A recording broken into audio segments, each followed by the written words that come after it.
All right, suppose that we've got an individual with a very generic income constraint, Y, and it can be spent on food or shelter, and they have utility function given by f raised to the power of alpha, a Greek letter, times s raised to the power of 1 minus alpha. So this is a Cobb-Douglas function, but it's more generic than usual because I'm not even telling us what the exponents are. I'm just using Greek letters because we'll solve it once for them and we can solve it for anybody. Okay? Let's set up the Lagrangian and solve this generic problem. Okay? So the Lagrangian, remember we have to, the first thing is the objective function, and consumer's objective is normally to maximize their income subject to a budget constraint. So we want to maximize this. So we write that first. And then we're going to add in our constraint. Remember, we use the Greek letter, and we have y minus pf times f minus ps times s. Step 2, take the derivatives with respect to all of your choice variables, which is we can decide how much food to purchase. So how do we take the derivative of this when we have these unknown, like just a variable in the exponent? It's the exact same way. We multiply by alpha, we subtract 1 from the exponent.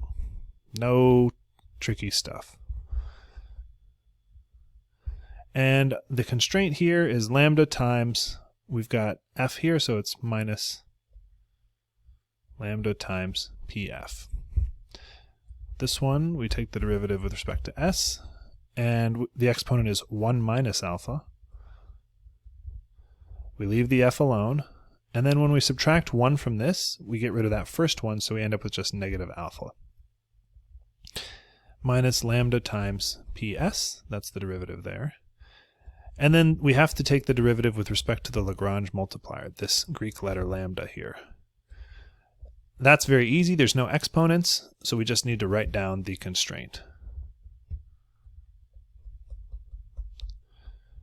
We set all this stuff equal to 0.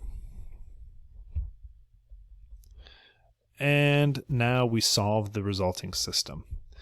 And just as before, it was easiest with Cobb-Douglas to combine these two equations, it's going to be easiest to do that in this case as well, even though you may not think it looking at them.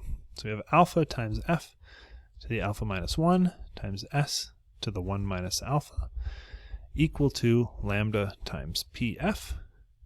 And we have 1 minus alpha times f raised to the power of alpha times s to the negative alpha equal to lambda to the ps. We divide one side of the equation by one side and the other side by the other. The lambdas drop out. And things get easier here too. Look, the exponent here is alpha minus 1. We need to subtract the exponent on the thing in the denominator, which is alpha. And so that gives us, we still have these guys, f to the negative 1. And here we have s raised to the 1 minus alpha, and we're subtracting the thing on the bottom.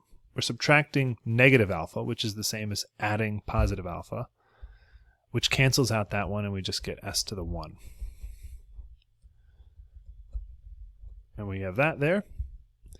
And we can rewrite this as alpha times 1 minus alpha times s over f equals pf over ps. Okay?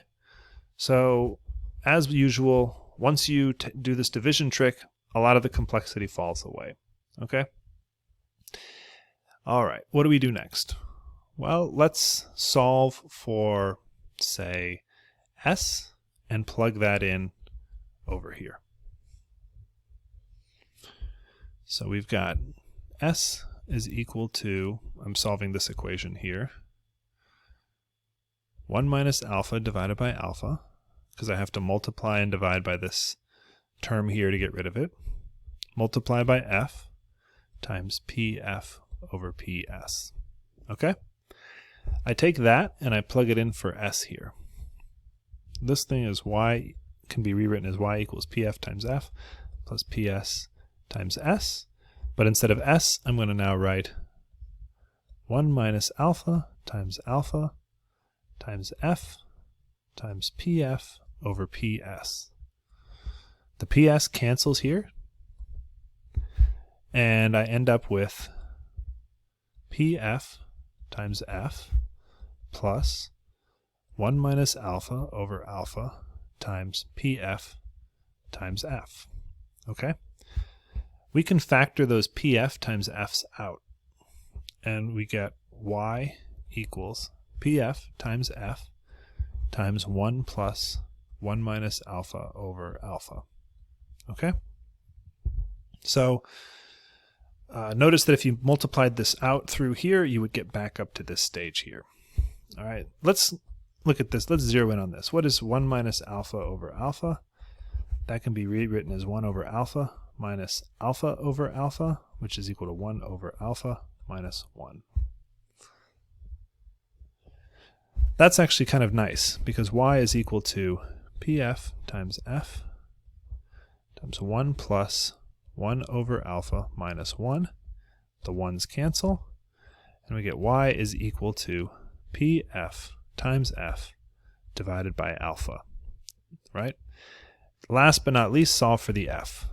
We get alpha times y divided by PF. Now, if we wanted, that actually is the demand function for F. But what if we wanted to know the demand for S?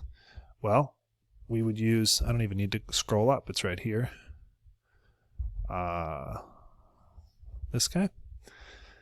We would just say S is equal to 1 minus alpha divided by alpha times PF over PS times F, and F is equal to alpha y over PF. The PF's cancel, the alphas cancel, and we end up with S is equal to 1 minus alpha times y divided by PS. Okay? And it turns out that this has kind of a nice intuition, okay? What is PF times F equal to alpha y? This is another way of rewriting this equation. PF times F is the amount you spend on food, okay? It's the quantity times the price. Alpha times y is a share of your income, okay? Alpha, we're assuming, is somewhere between 0 and 1. I should have specified that. So if alpha is equal to 1/2, then this says you spend 1/2 of your income on food. And similarly, we can rewrite this equation as PS times S equals 1 minus alpha times y. And it's the same kind of thing. This is the total amount you spend on shelter, and it equals some share of your income. And so this is one of the kind of nice things about the Cobb-Douglas function, is that the demand you generate is this very sort of intuitive, simple one, which is that people basically create budgets for themselves, and they're like, I'm going to spend 20% of my income on housing, and I'm going to spend 10% on food, I'm going to spend 15% on entertainment or something, and so on. Okay, and then however, the more income you have, the more you can spend.